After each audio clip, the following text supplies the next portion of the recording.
Hello everyone, hope all you are doing well. So I am Maharaj Day with my teammate Guru Sevak from 1991 batch Chitra. So for today's presentation, we are going to present about present and future SWOT analysis and the furthest 5 forces of HDFC Bank. So I am gonna start with the current SWOT analysis. So SWOT analysis is a virtual strategy planning tool that can help that can be used by HDFC Bank managers to do a analysis of the firm. It is an important technique to map out the present strength, weaknesses, opportunity, and threats. HDFC Bank maintains its dominant position in the market by analyzing and reviewing the SWOT analysis. So let's start with the strengths. One of the leading companies in the industry, HDFC Bank Limited, has enormous strengths that help it to thrive in the marketplace. Those strategies not only help it to protect the market share of the existing market, but also help to penetrate new markets. So some of the strategies, some of the strengths of HDFC banks are its highly skilled workforce. HDFC Bank is investing high resources in training and developing of its employees. HDFC has a good financial advisors and most preferred cards of all types of shopping and online transaction they provide. So let's come to the weaknesses. Weaknesses are the area where HDFC Bank can improve upon. An organization can improve using SWOT analysis and build on its competitive advantage and strategy positioning. HDFC Bank focus more on the corporate clients rather than the middle and the small businesses. HDFC Bank doesn't have a solid base in the rural area where to compete to its next competitors. And so let's come to the opportunities. As HDFC Bank has a good relation with the current corporate clients, it has a free open door into the abroad operations. As HDFC has a strong financial base, it was the best opportunity for the alliance and the acquisition. Improving its bad debts portfolio recovery rate when corporate to its other companies which implements their efficiency. So let's talk about threats. So weakening economy proposed in the India could affect the credit of take both by retailers and the corporate customers, and increasing in the NBFC was a major threat. Other than that, limiting in the engaging into India by the foreign banks is also one of the major threats. So it was the current SWOT analysis, and we are also tried for the future SWOT analysis for HDFC Bank. Let's start with the strengths. It is a large corporate banking company in India with a high customer loyalty.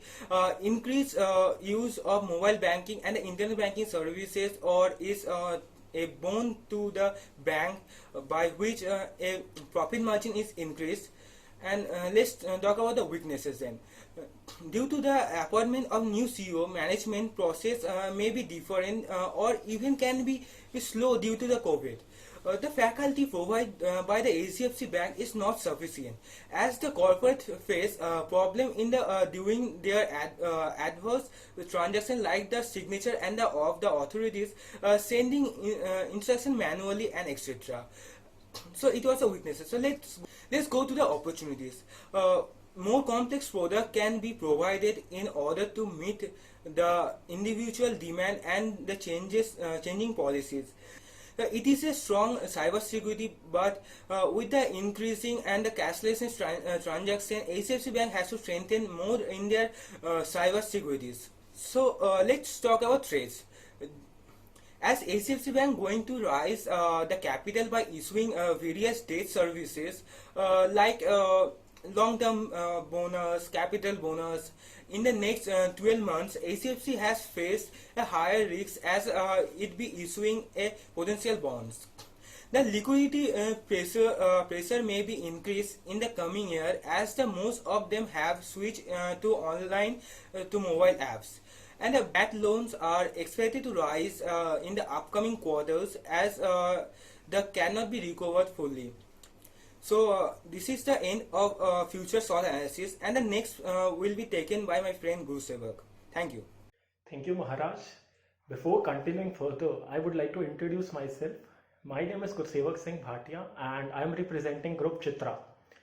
Me and Maharaj got an opportunity to give presentation on strategic analysis of HDFC Bank. Since there are two concepts which are mainly covered under strategic analysis, first one is SWOT analysis and another is Porter's analysis. Since my friend Maharaj has already talked about SWOT analysis, so I shall be discussing about the Porter's analysis. Before starting the analysis, let us first understand how and why Porter's analysis is used. Porter's analysis is nothing but it gives the shape to your competition in an industry. Since there are many competitors in an industry, it helps you to address the strategy that can help you to attain long-term potential profits. Let us continue with the first point. The first point is threats of new entrants. So under threats of new entrants, the first point which we will be talking about is economies of scale. Economies of scale is nothing but it propagates the mass production, which helps the firms to attain the cost advantage.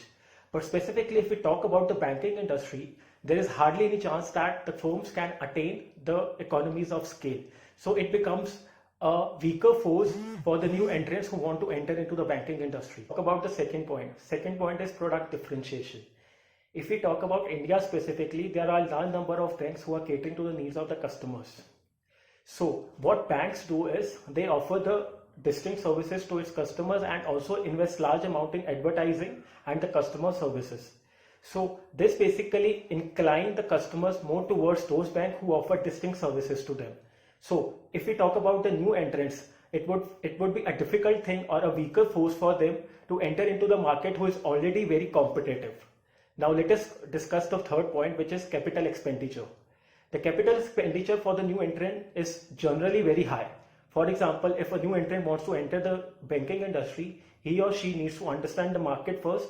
He or she needs to understand the needs of the customer first. For that, one has to incur the research and development cost. So for a new entrant, this becomes a weaker force because incurring the large cost on research and development becomes a cumbersome work for them. Now let us discuss the second point, which is bargaining power of suppliers. The first point is the number of suppliers in the industry in which HDFC Bank Limited operates is lot compared to the buyers. This means that the suppliers have less control over prices and this makes the bargaining power of suppliers a weaker force. Second point is the product that the suppliers provide are fairly standardized, less differentiated and have a low switching cost. This makes it easier for the buyers like HDFC Bank Limited to switch suppliers.